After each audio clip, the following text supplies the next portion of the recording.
A Herpcast, o podcast da Radiodifusão no Paraná.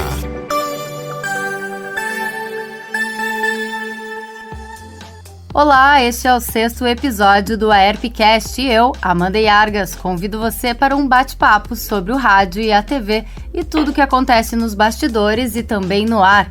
Nesta semana, tivemos o Dia da Mulher e hoje a gente traz duas pesquisadoras da Radiodifusão para contar pra gente um pouquinho da trajetória feminina na comunicação brasileira e como as mulheres fazem a diferença hoje no meio.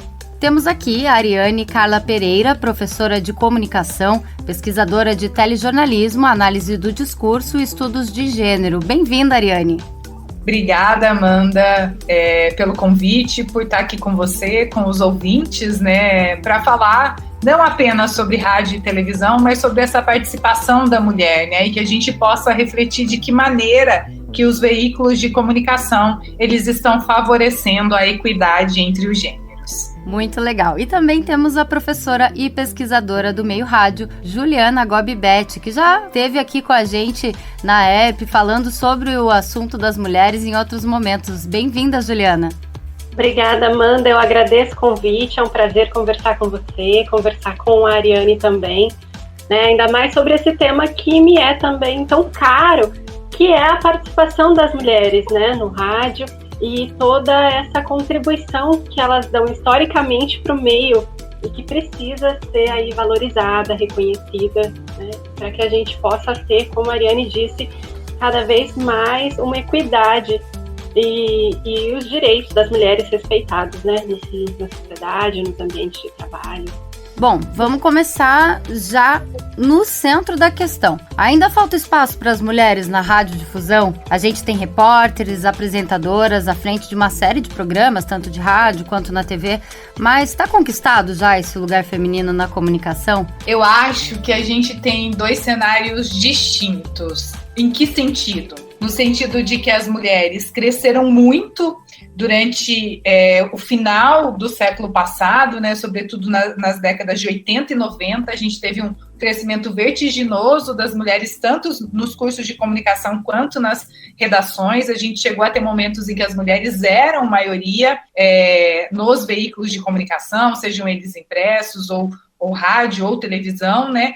Porém, as pesquisas têm mostrado, e pesquisas realizadas pela própria FENAGE, né, que é a Federação Nacional dos Jornalistas, que essa participação das mulheres ela vem caindo nessa segunda década do século XXI, né? Então, eu acho que são duas coisas. As mulheres conquistaram, sim, espaço, mas alguns acontecimentos contemporâneos têm feito com que as mulheres, essa participação feminina, ela tenha sido reduzida ao longo dos anos. Sem me alongar muito, eu vou citar para vocês algumas das pesquisas, né, que eu tenho desenvolvido relacionadas à participação dessas mulheres jornalistas, né, nos telejornais, e o que a gente vê, sobretudo aqui no Paraná, que é o estado onde eu estou, onde eu atuo, né, a universidade em que eu sou professora fica no interior do Paraná, na cidade de Guarapuava, é a Universidade Estadual do Centro-Oeste, e, portanto, eu me debruço sobre o estado do Paraná, nas minhas análises. Aqui no Paraná, a principal emissora, né, a emissora que tem maior número de redações espalhadas pelo estado, ela tem tido uma diminuição considerável no número de jornalistas. Na apresentação isso não é tão visível, mas na reportagem sim. E isso se dá a partir de 2017, 2018 e vem se intensificando nos últimos anos. A gente não tem nenhuma hipótese confirmada ainda, né, de quais são as causas disso, mas a gente trabalha com um encaminhamento principal, que é, conforme as mulheres foram crescendo nos últimos anos, cresceu também um discurso, a circulação discursiva de que as mulheres estavam ganhando terreno, né?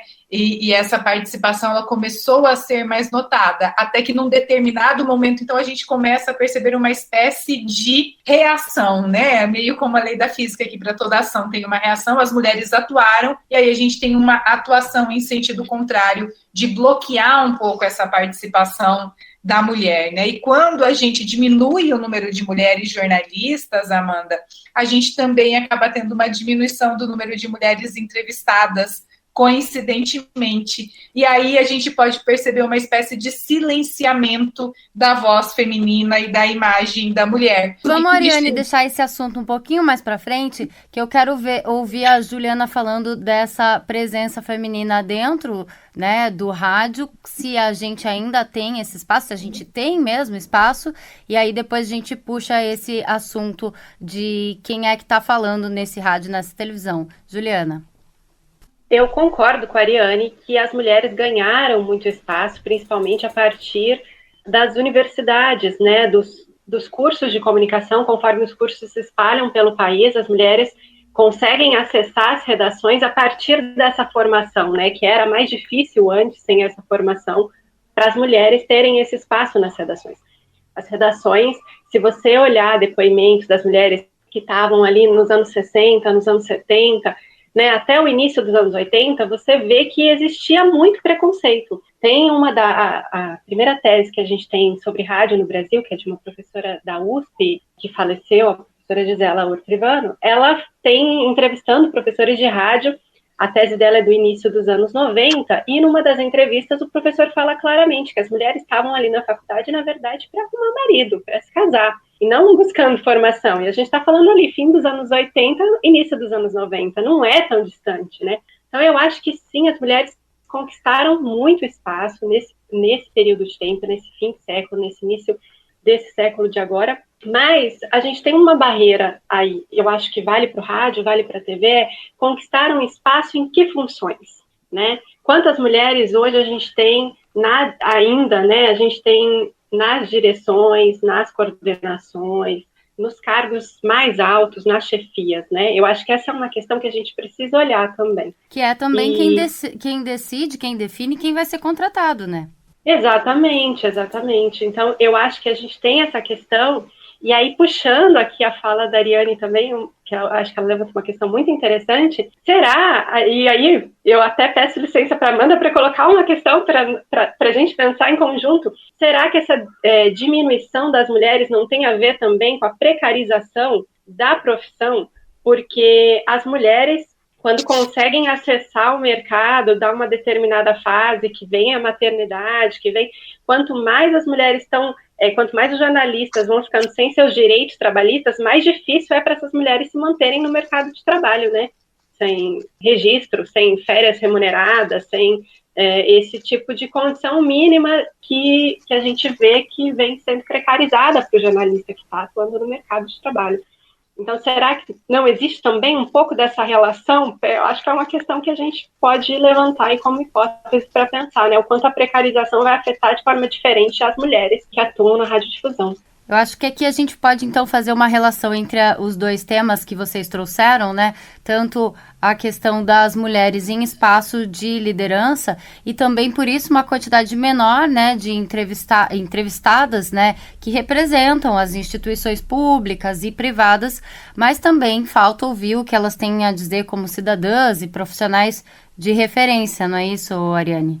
Eu acho que sim, Amanda, é um pouco nessa linha, né? Primeiro, quando as mulheres conquistam alguns espaços, né, espaços que são públicos, elas passam a ser fontes obrigatórias, né? Então, quando a Carmen Lúcia, por exemplo, esteve à frente do STF, não tinha como não entrevistar a Carmen Lúcia, porque ela era a presidente do STF, né? Então, era uma mulher que estava ali por uma condição que ela conquistou. Agora, se a gente for pensar, né, eu estou produzindo uma pauta, eu preciso de um médico. Quando a gente fala a palavra médico, ela já vem no masculino, e a imagem que a gente faz é de um profissional homem, e quase sempre a gente vai entrevistar um médico do sexo masculino, né? Então, a gente, por uma série de fatores que são a gente ainda associa determinadas funções a imagens masculinas, e sobretudo as funções que são do âmbito público, né, do âmbito decisório. Então a gente vai ter ali participação masculina, e a gente pensa na mulher quando são situações relacionadas ao ambiente doméstico, à vida privada.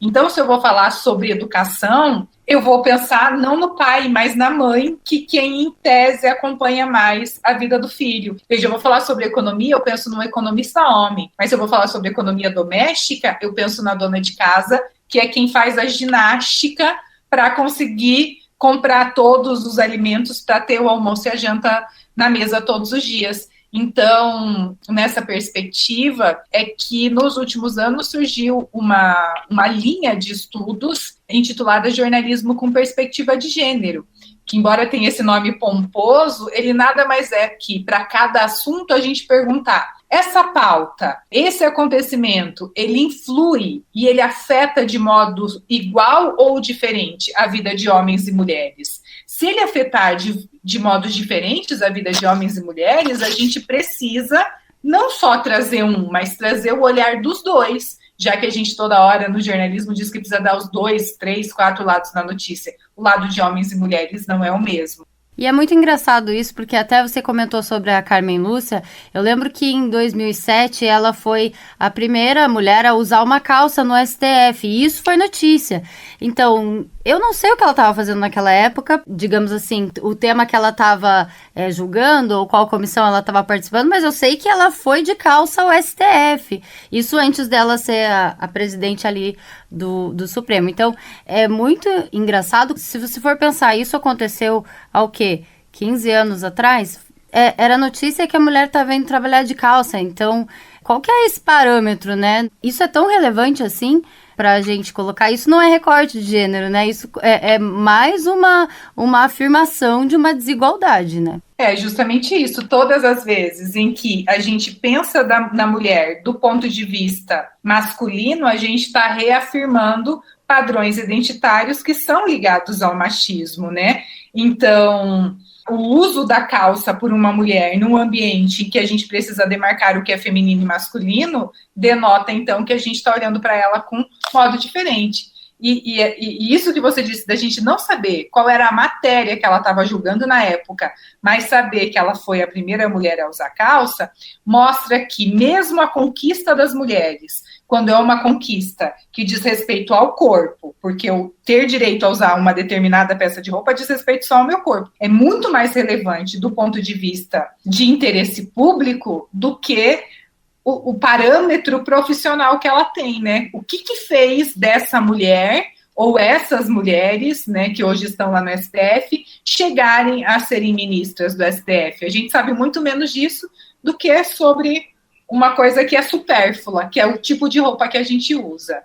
E esses espaços de poder, né, eles foram pensados por homens, para homens, e não tinha-se a ideia de que as mulheres acessariam esses espaços, né? Isso foi uma conquista, isso não foi dado. Então, esses espaços nem estão preparados, muitas vezes, para receber essas mulheres, né? Você vê nesses prédios mais antigos, por exemplo, a discussão de não ter um banheiro feminino, de não ter um lugar para amamentar, sendo que as mulheres têm, aí, muitas vezes, a possibilidade de levar os filhos pequenos, ou não tem uma ideia, uma possibilidade. Não tinha, até pouco tempo não se tinha licença maternidade para as deputadas.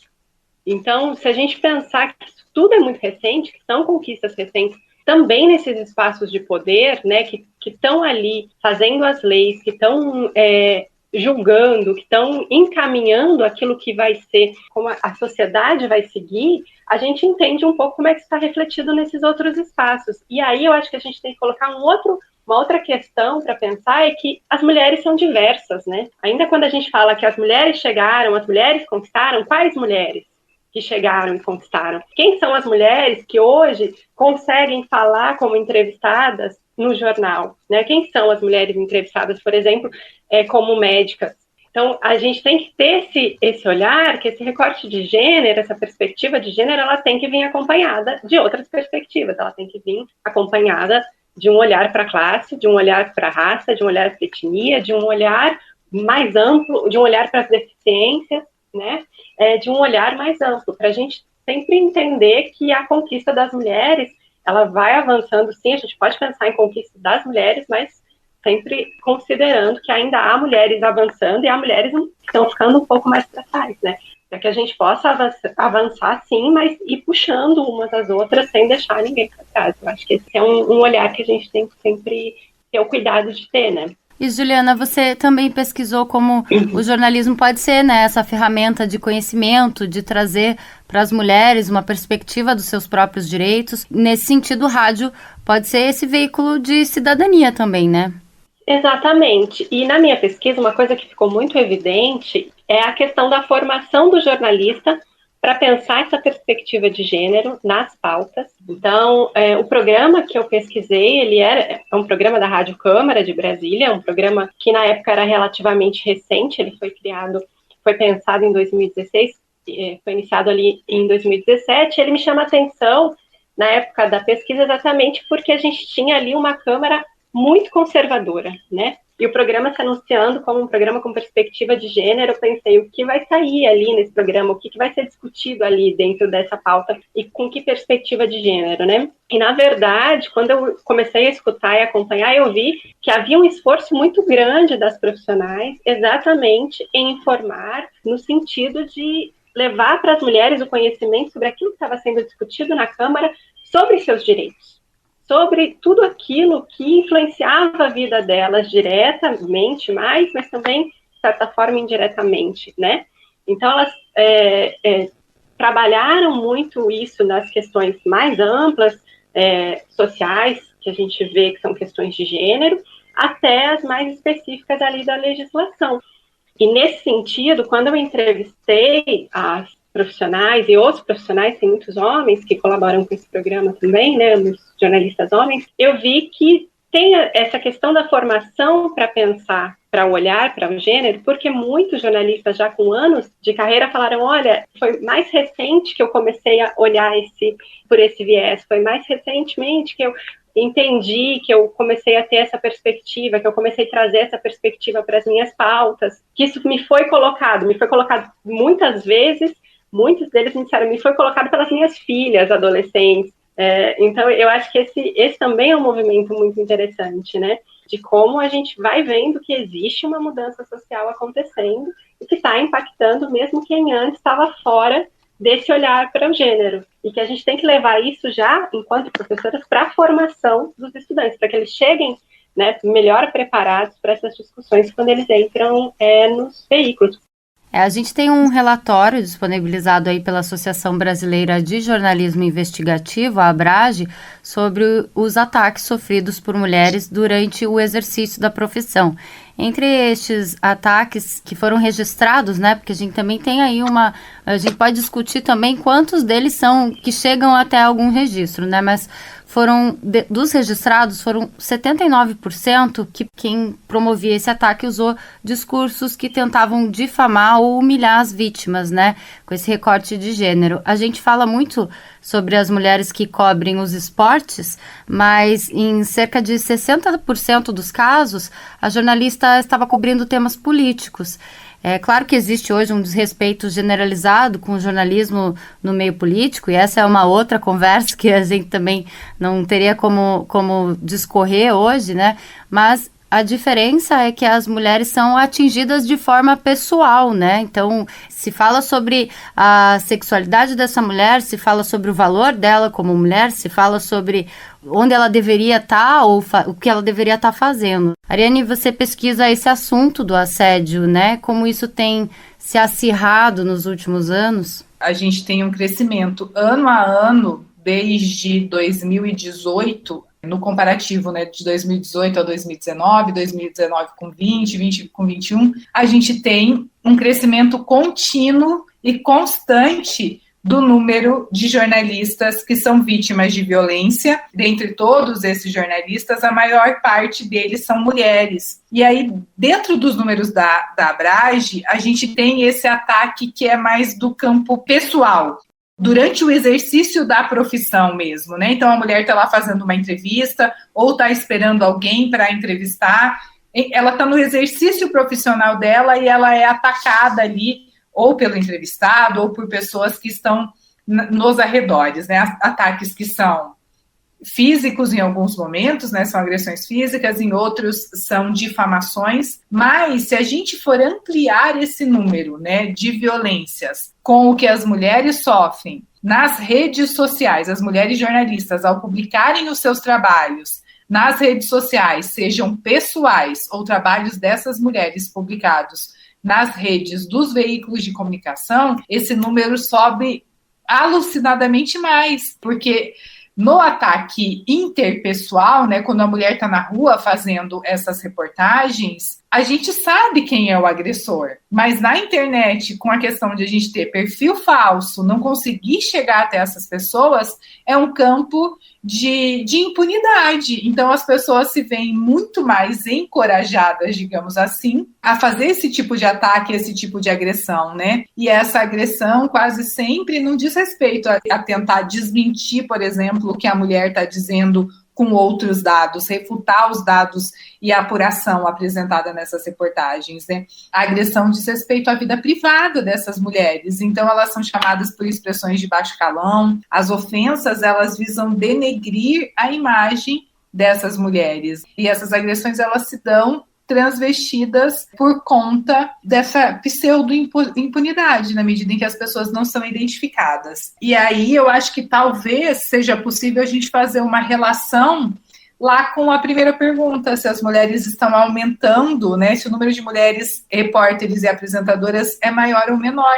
Talvez essa também seja uma hipótese, né? As mulheres estão se sentindo tão inseguras no exercício da profissão ou são tão atacadas que ou elas não querem estar nesses lugares e têm ficado nas redações, ou então as próprias redações têm tirado essas mulheres desses locais, né? Porque elas não conseguem, por fatores externos, cumprirem a contento, porque trabalhar com medo é como viver com medo, né? As mulheres já vivem com medo no dia a dia. Se elas tiverem que trabalhar com medo também, isso fica mais evidente. Mas eu acho, além disso, que outro fator que é importante a gente ressaltar é que nós, jornalistas, muitas vezes também cometemos agressões que são mais do campo do simbólico com as mulheres, quando a gente não dá voz e não dá visibilidade para as mulheres nas nossas reportagens, né? Então, eu acho que é uma via de mão dupla, porque o jornalismo, ele continua sendo aquele espelho da nossa sociedade, né? Então, se as mulheres são agredidas, as mulheres jornalistas são agredidas, é porque as mulheres que não são jornalistas também estão sendo agredidas no dia a dia, né? Se as mulheres não estão sendo contratadas no jornalismo, é porque as mulheres, de modo geral, não estão sendo contratadas, e tanto não são contratadas que a gente ainda precisa de políticas públicas, né, gente, para incentivar a contratação, para conquistar tanto a equidade no número de pessoas, mas, sobretudo, no salário. A gente ainda ganha menos do que os homens, de modo geral, né? É quase 25% a média no Brasil do valor dos salários das mulheres inferior ao dos homens. E, além disso, todas as vezes que a gente não entrevista mulheres, entrevista só homens ou só dá perspectiva masculina para um determinado fato, a gente também está agredindo uma mulher, sem falar quando a gente tenta justificar os casos de agressão, né? Que não são poucas as vezes.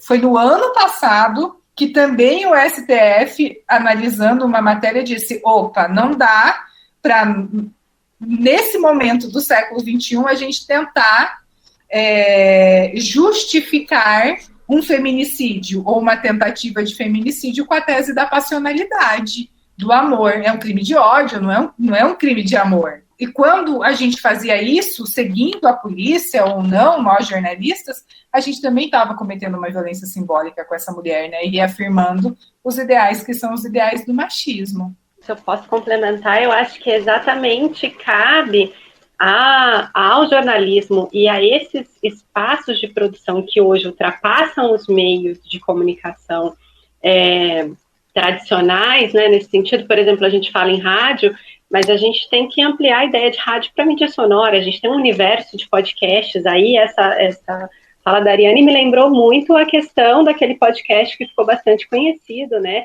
O Praia dos Ossos, que contou muito bem exatamente essa história, né? E botou essa discussão em pauta sobre a questão, né, um feminicídio entendido como um crime, que foi entendido como um crime passional, e como isso gerou protestos e mudou muita coisa, né, com relação aos direitos das mulheres. Eu acho que a produção jornalística e a produção de entretenimento e a produção, eles são o tempo inteiro formativos. O jornalismo não só informa, o entretenimento não só entretém, a gente está o tempo inteiro em qualquer desses espaços formando ideias, né, formando padrões de comportamento, estimulando tudo isso. Então, quando a gente tem produções que colocam essas questões para serem discutidas, principalmente com qualidade, né, a gente tem sim avanços, ainda que a gente não alcance uma mudança geral da sociedade de uma vez, não é um botãozinho que a gente liga e fala, nossa, pronto, resolveu, olha, agora todo mundo sabe que é assim, ou que deveria ser assim. Não, as conquistas elas vão sendo muito pequenas, né,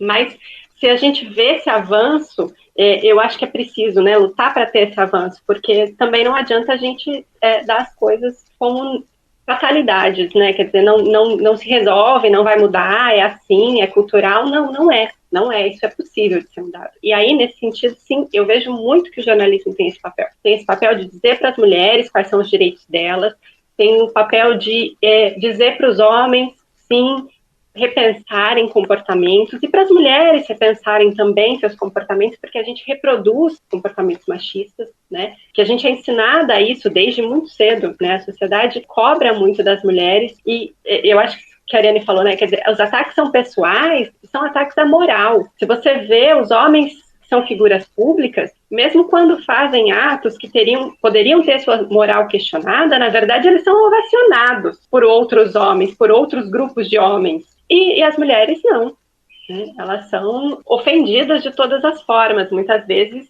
colocadas mesmo de lado por cometer qualquer coisa ou por fazer qualquer ato que a sociedade julgue como imoral, né? E isso vem muito na história dos meios. No rádio isso foi muito presente, porque no início o rádio não era entendido como um lugar para moças de família trabalharem.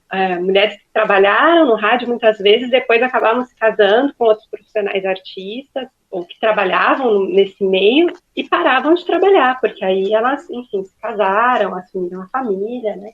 Tem um livro que fala muito das mulheres no rádio em São Paulo e no Rio de Janeiro, naquela época de ouro, entendida como a época de ouro do rádio, que é o livro da Teresa Tesser, e ela conta exatamente isso a partir da entrevista que as mulheres davam para aquelas revistas do rádio, principalmente, né? Do que acontecia com a carreira dessas mulheres. Porque a partir do momento que elas se casaram, viraram então mulheres de família, elas paravam de trabalhar em sua maioria. E Juliana, então, você tem um projeto em andamento justamente para dar luz a esse papel feminino na história do rádio, né? Como que as mulheres que ficavam conhecidas, né, ficavam famosas, digamos assim, eram sempre aquelas que trabalhavam no entretenimento e não na cobertura jornalística, né? E apesar de ter aí um papel, ter várias mulheres jornalistas na nossa história que a gente não ouve falar ou que ficaram apagadas, assim. Essa também é uma forma, né, de deslegitimar a mulher num espaço mais sério. Exatamente. É um apagamento que a mulher tem na história da comunicação, dos meios de comunicação, né? Você aprende a história da comunicação, você sabe vários homens que foram apresentadores famosos, que tiveram programas que contribuíram para a história do rádio, para a história da televisão, para os jornais, você elenca vários homens. Mulheres, você tem que parar para pensar, né? Essas mulheres, elas estão ali muito escondidas nos livros e muitas vezes simplesmente apagadas, né? A gente sabe muito pouco da história dessas mulheres e, nesse sentido, eu tenho, junto com a professora Valci Zuculotto, né, da UFSC, esse projeto, que é uma pesquisa coletiva com pesquisadores de rádio do Brasil todo, para recuperar um pouco dessa história das mulheres que fizeram parte da história do rádio, que contribuíram e contribuem ainda hoje, né, para o desenvolvimento, para a inovação do meio nas diferentes áreas, focando nesse espaço que está mais apagado hoje em dia, que é exatamente, né, porque quando a gente pensa em mulheres e rádio, a gente lembra de quem? Das rainhas do rádio, né? Essa é a figura que vem. Então a gente precisa ampliar isso, né? Faz parte, eu acho, até para que a gente possa ter realmente uma história mais próxima de como ela foi, né? E valorizar essa contribuição que foi tão importante. Quando você começa a pesquisar, você vê que foi muito importante e que também contribuiu para que as mulheres tivessem seus direitos, lutassem por seus direitos na sociedade, né? A gente tem vários programas de rádio que tinham essa pauta de discutir direitos reprodutivos, de discutir, inclusive de discutir pautas ecológicas, né? O Viva Maria, que está aí até hoje no rádio, é um exemplo maravilhoso desse tipo de programa que a gente teve no rádio e que tem ainda hoje de mulheres lutando por seus direitos, né? É um programa que tem várias décadas já, né? Bom, falamos então das que vieram antes de nós, agora vamos falar das que vão vir depois de nós, né? Ariane, você tem um projeto que trabalha com as questões de violência e gênero com crianças e também planta ali uma sementinha, dá um gostinho para elas sobre esse mundo da comunicação, não é isso? Sim, é um projeto intitulado Florescer, né? E por que florescer? Porque a gente entende que não tem como a gente dar frutos, né, dar flores, quando a gente vive num meio cercado de violência. Mas quando a violência acaba, a vida renasce, né, gente? Quando a gente renasce, a gente tem muitas outras possibilidades. Guarapuava, que é a cidade onde eu moro hoje, até o ano de 2015, ela figurou na relação dos 100 municípios mais violentos do Brasil, e a gente não tem 200 mil habitantes, né? A gente estava lá na lista dos 100 mil municípios com mais casos de feminicídio, né, desse país. Pensando nisso, a gente viu que muito do que é feito em relação à violência de gênero, ele é no sentido de apagar o fogo. Como assim? A gente atende as mulheres que são vítimas.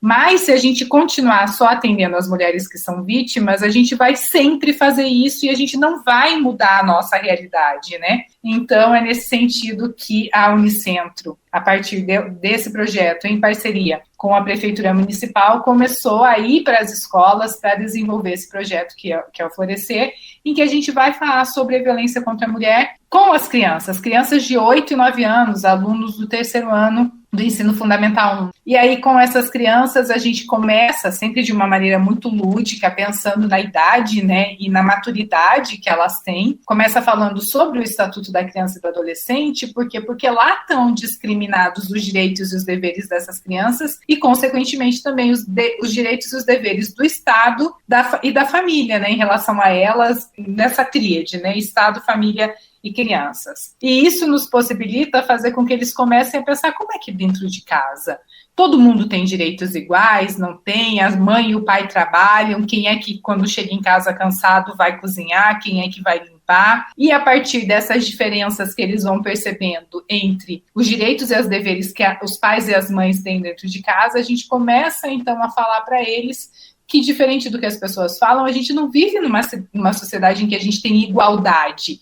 entre homens e mulheres, que isso precisa ser conquistado ao longo do tempo e que, para isso, a gente precisa construir a equidade, que a única forma da gente construir essa equidade é a partir de políticas públicas. E aí a gente cita algumas políticas públicas das quais elas se beneficiam, como, por exemplo, a saúde pública e a educação pública, né? E aí a gente vai falar de políticas que são voltadas para a mulher. E aí a gente fala sobre a Lei Maria da Penha, especificamente, porque o projeto ele é amparado na própria Lei Maria da Penha, porque a Lei Maria da Penha ela tipifica a violência, ela propõe os modos, né, de julgamento desses agressores, mas ela também foca na prevenção, né? Não é o aspecto mais abordado dela, mas está lá previsto em lei. E o projeto ele já vem desde 2018, que é mais ou menos a mesma época que as questões de gênero foram rechaçadas, tanto em âmbito municipal, quanto estadual, quanto nacional, no momento da votação do Plano Nacional, Estadual e Municipal de Educação, né? Então ficou de fora e foi pelo viés da Lei Maria da Penha que a gente conseguiu colocar o projeto em funcionamento. E aí, então, a gente fala sobre a lei, fala sobre os 5 tipos de violência, onde a mulher precisa buscar ajuda e a importância de se falar sobre isso. E como o projeto ele é amparado numa teoria que a gente chama de educomunicação, a gente entende que essas crianças só vão transformar a realidade em que elas vivem, elas só vão se transformar enquanto sujeitos na medida em que elas forem partícipes da construção do conhecimento. E aí, então, elas produzem quase sempre vídeos, são telejornais, vídeos para o YouTube, mas algumas também são paródias, né, clipes de paródias, em que elas vão falar sobre o principal aspecto abordado nas oficinas, o que mais marcou a vida de cada uma delas. Com isso, Amanda e Juliana, a gente acredita que a gente não vai, obviamente, melhorar a violência contra a mulher, os índices de violência no tempo presente, mas que daqui 5 anos, 10 anos, quando essas meninas e meninos começarem a namorar, depois casarem, aí sim a gente vai ter uma diminuição nos índices, porque a gente tem uma mudança de comportamento. E a mudança de comportamento, ela não é mais paliativa, né? ela vai funcionar no longo prazo e com isso a gente espera construir a equidade. Mas ainda assim, numa demonstração de como essas crianças, elas tomam posse desse conhecimento e evidencia como elas passam a disseminar. Então, quando a gente vai com um projeto num determinado bairro da cidade, a gente faz todas as escolas municipais daquele bairro. No período em que a gente está naquele bairro, mais ou menos tem um aumento na procura de atendimento na Secretaria de Políticas Públicas para Mulheres e no CRAM do município de 45%.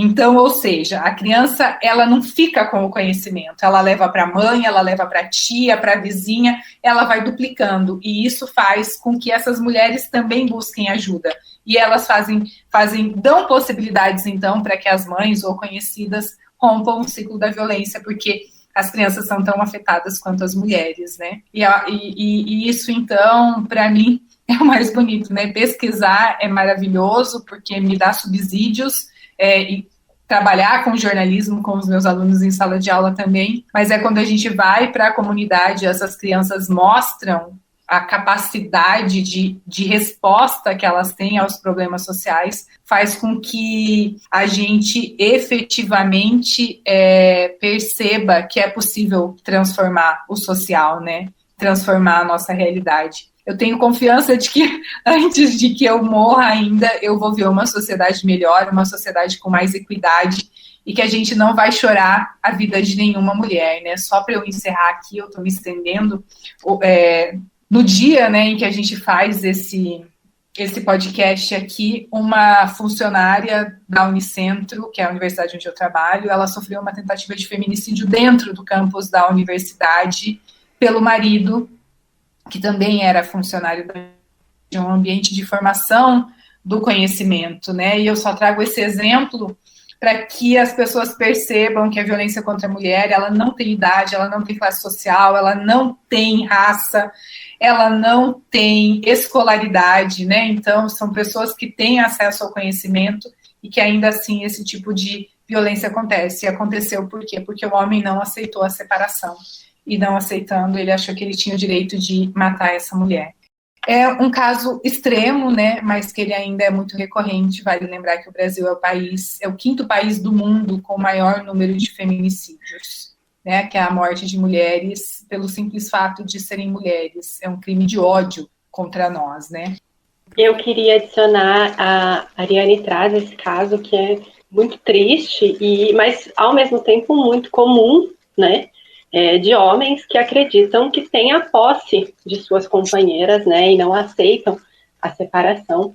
E como ela falou, é a ponta do extremo, mas essa violência, ela existe em várias instâncias na vida da mulher, né, e a gente muitas vezes é educada a entender, a aceitar comportamentos que seriam, na verdade, agressivos e violentos, como prova de amor ou como falta de maturidade, ou mesmo como culpa de um comportamento seu, da própria mulher, né? Então, eu vejo em projetos como esse que a Ariane traz, sim, como ela disse, muita esperança de que mudando essa mentalidade, porque essa violência ela é estrutural, ela passa as diferentes classes sociais, ela passa as diferentes mulheres, ela atinge todas as mulheres de formas diferentes, sim. Muitas vezes as consequências dessa violência na vida dessas mulheres vai ser muito diferente, né? E o tipo de razões pelas quais elas vão ou não vão procurar ajuda, mas parte disso é a falta de informação, sim. É a falta, primeiro, de reconhecer quais são as violências, de saber onde buscar apoio, de saber que existem políticas públicas e existem locais onde ela vai ter amparo. Então, eu acho que tudo isso perpassa a informação, por exemplo, perpassa a formação, perpassa a informação, e que a gente só vai superar a violência contra a mulher na sociedade a partir de ações diversas nessas várias áreas que estão na educação escolar, que estão na educação não formal, e a educação não formal, ela passa pela igreja, ela passa pela conversa com a colega na cabeleireira, ela passa por todos esses espaços, né, do cotidiano, e que a gente tem que estar também nesses espaços do cotidiano, informando e formando essas mulheres.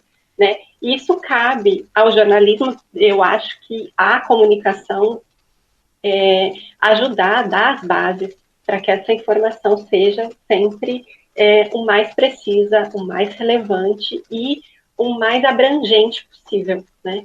Para que a gente possa, assim como disse a Ariane, chegar a um momento em que a gente esteja mais velha e essa sociedade esteja já mais perto da equidade, né? Com as mulheres tendo seus direitos e suas vidas respeitadas. Ariane, Juliana, a gente podia ficar horas, até dias, né, conversando sobre esse assunto, até porque vocês, como pesquisadoras, têm um profundo conhecimento, podem trazer muitas coisas para essa discussão, mas aqui a gente tem o nosso tempo restrito, até esticamos um pouquinho aí, então eu queria agradecer a participação de cada uma de vocês. Ariane, muito obrigada pela sua presença aqui, disponibilizar esse tempinho, eu sei que dia é bastante corrido aí, muito obrigada aí pela sua presença e por conversar com a gente. Eu que agradeço, Amanda, a possibilidade de falar sobre um assunto que para mim é tão importante, né, de como que o jornalismo pode ajudar na construção dessa equidade entre homens e mulheres. É sempre um prazer poder refletir com outras mulheres, né, como você e a Juliana, encontrá-las hoje, falar com, né, um número que a gente não consegue mensurar nesse momento de mulheres e de homens que vão estar nos escutando e que, portanto, sendo formados, né, porque o jornalismo ele nos ajuda a moldar enquanto sujeitos, mostrando modos de ser e estar no mundo, né, quem sabe assim como no Florescer a gente esteja plantando uma sementinha que vai ajudar também na construção desse mundo com mais equidade. Muito obrigada. Juliana, muito obrigada por estar de novo conosco aqui na ERP, trazendo sempre essas informações relevantes, mostrando pra gente avanços, né, até de coisas que já passaram, que é sempre uma coisa incrível, como a gente olhar para o passado também pode fazer a gente entender melhor o nosso presente e caminhar melhor no futuro. Muito obrigada. Amanda, eu que agradeço, foi um prazer conversar com você e com a Ariane. Como você falou, a gente podia falar disso por muito tempo ainda. Eu acho que a gente tem que celebrar, sim, as conquistas que tivemos na sociedade brasileira. Quando o rádio chegou aqui, as mulheres não eram nem consideradas cidadãs plenas, né? Hoje nós somos sujeitas de direitos, nós temos nossos direitos reconhecidos, e a luta é para que eles sejam efetivados, né, cada vez mais, e para que a gente chegue, então, nessa sociedade mais justa, mais igual para todas as mulheres, né? Então, falar sobre isso é sempre um prazer, é sempre muito importante, e eu acredito, Ariane, que a gente plantou, sim, algumas sementinhas em quem está escutando, que vai olhar para o próprio trabalho e vai falar, pô, acho que aqui talvez tenha uma perspectiva de gênero, vou entrevistar uma mulher. Eu tenho certeza que a gente colocou aí algumas sementinhas nos nossos ouvintes, e agradeço a oportunidade de fazer isso, né, tão bem acompanhada. Rádio é tudo, com Daniel Stark. E como sempre, para a gente finalizar o nosso podcast com as notícias da Radiodifusão, Daniel Stark, jornalista especializado em rádio, chega por aqui com as novidades do setor. Bem-vindo, Daniel. Olá, tudo bem, Amanda? Olá, ouvintes. Vamos lá falar de rádio. E o nosso primeiro assunto de hoje é o faturamento histórico do rádio no Reino Unido. Então, esse número é muito expressivo, né? Foi um recorde de faturamento do rádio do Reino Unido em 2021, e para se ter uma ideia desse volume, né, foram 718 milhões de libras, e o resultado assim, mais expressivo histórico anterior foi em 2018, antes da pandemia. Então, logo depois da pandemia, o rádio ele melhora esse número histórico, né, de faturamento, e isso, na verdade, está casado com o tamanho do rádio no Reino Unido, que ele atinge 89% da população local semanalmente. Isso tem muito a ver com que os projetos são colocados no ar, então eles são muito relevantes, e também como o rádio ele conseguiu se reinventar em relação a todas as novidades digitais. Para você ter uma ideia, a maior parcela da audiência de rádio hoje no Reino Unido é digital. Quando a gente fala digital, é ondas terrestres, frequência de rádio digital e streaming. Então ele conseguiu fazer de uma certa maneira uma transição para essas novidades, né, tecnológicas. Continua muito forte no FM, isso é inegável, os números estão aí para mostrar, e isso chamou a atenção do mercado publicitário para bater esse recorde. Então, o Reino Unido é um grande exemplo para a indústria de rádio internacional de como o rádio pode ir muito bem e pode se recuperar muito rapidamente também no pós-pandemia. Mas não é só no Reino Unido que a gente tem bons resultados, né? Esse faturamento alto também foi registrado nos Estados Unidos, não é isso? Sim, principalmente na iHeart, né? A iHeart Media é o maior grupo de rádios dos Estados Unidos com mais de 800 emissoras. E geralmente eles são o farol para vários países, né? De como se deve exportar em relação a novidades, a estratégia, etc. E no balanço que eles divulgaram relacionado ao ano passado, é muito positivo já.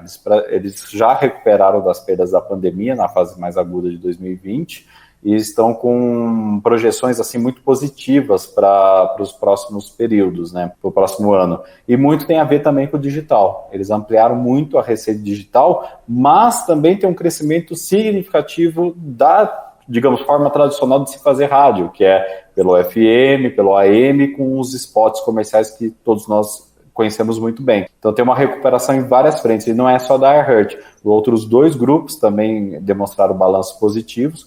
O segundo maior, um pouco mais tímido, mas porque ele vem de uma reformulação completa no ano passado, mudou até de nome. Ele mudou completamente a estratégia dele, isso é muito interessante de acompanhar também, mas tem um resultado também já positivo para esse ano. Ano passado ele se reposicionou, mas também saiu assim sem perder nada, digamos assim.